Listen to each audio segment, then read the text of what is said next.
1 Kings chapter 20.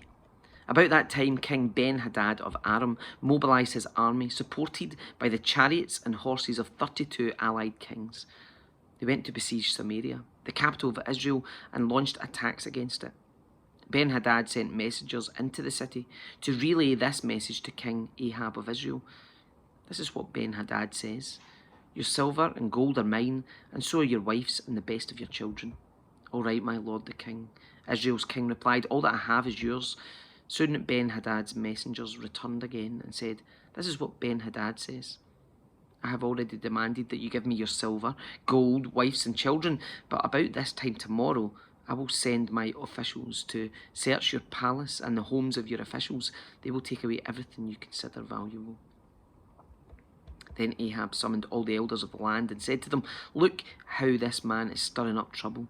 I already agreed with his demand, and I give him my wives and children and silver and gold. Don't give in to any more demands," all the elders and the people advised. So Ahab told the messengers from Ben-Hadad, "Say this to my lord the king: I will give you everything you asked for the first time, but I cannot accept this last demand of yours." So the messengers returned to Ben-Hadad with that response. Then Ben-Hadad sent this message to Ahab: "May the gods strike me and even kill me if there remains enough dust from Samaria to provide even a handful for each of my soldiers." The king of Israel sent back this answer: "A warrior putting on his sword for battle should not boast like a warrior who has already won." Ahab's reply reached Ben-Hadad and the other kings as they were drinking in their tents. "Prepare to attack," Ben-Hadad commanded his officers, so they prepared to attack the city. Then a certain prophet came to King Ahab of Israel and told him, "This is what the Lord says: Do you see all these enemy forces? Today I will hand them over to you. Then you will know that I am the Lord." Ahab asked, "How will he do it?" And the prophet replied, "This is what the Lord says: The troops of the provincial commanders will do it." "Should we attack first?" Ahab asked. "Yes," the king answered. So Ahab mustered the troops of the 232 provincial commanders. Then he called out the rest of the army of Israel, some 7,000 men. About noontime, as Ben-Hadad and the 32 allied kings were still in their tents drinking themselves into a stupor, the troops of the provincial commanders marched out of the city as the first contingent.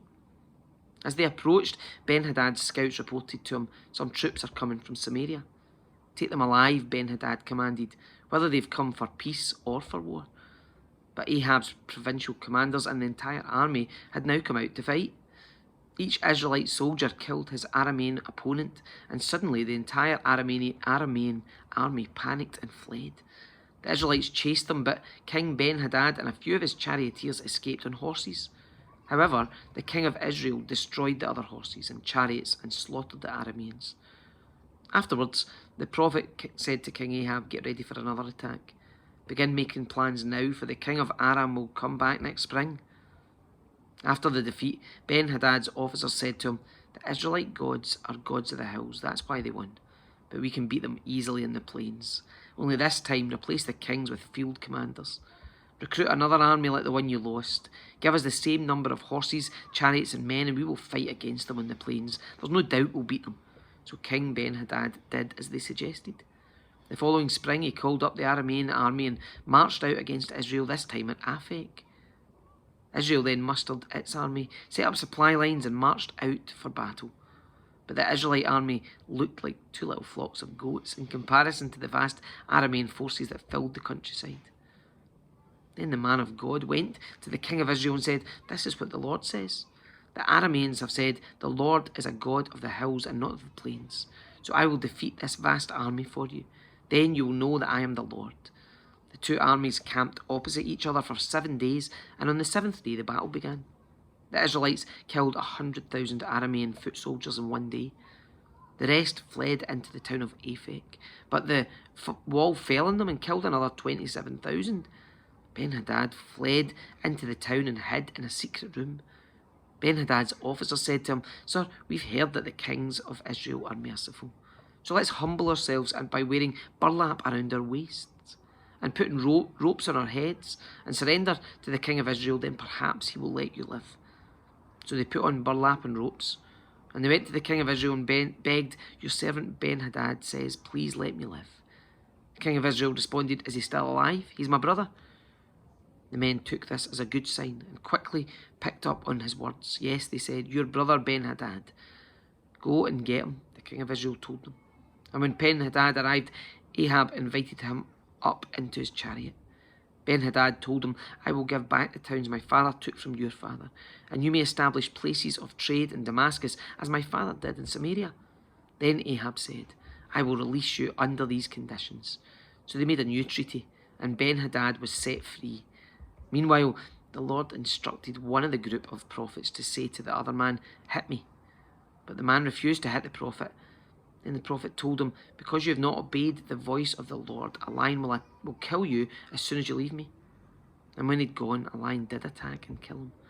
Then the prophet turned to another man and said, "Hit me." So he struck the prophet and wounded him. The prophet placed a bandage over his eyes to disguise himself and then waited beside the road for the king. As the king passed by, the prophet called out to him, "Sir, I was in the thick of battle, and suddenly a man brought me a prisoner.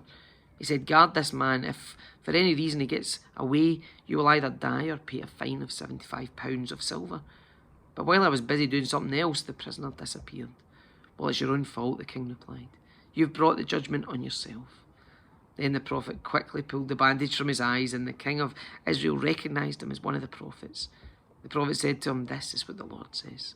Because you have spared the man I said must be destroyed, now you must die in his place, and your people will die instead of his people." So the king of Israel went home to Samaria, angry and sullen.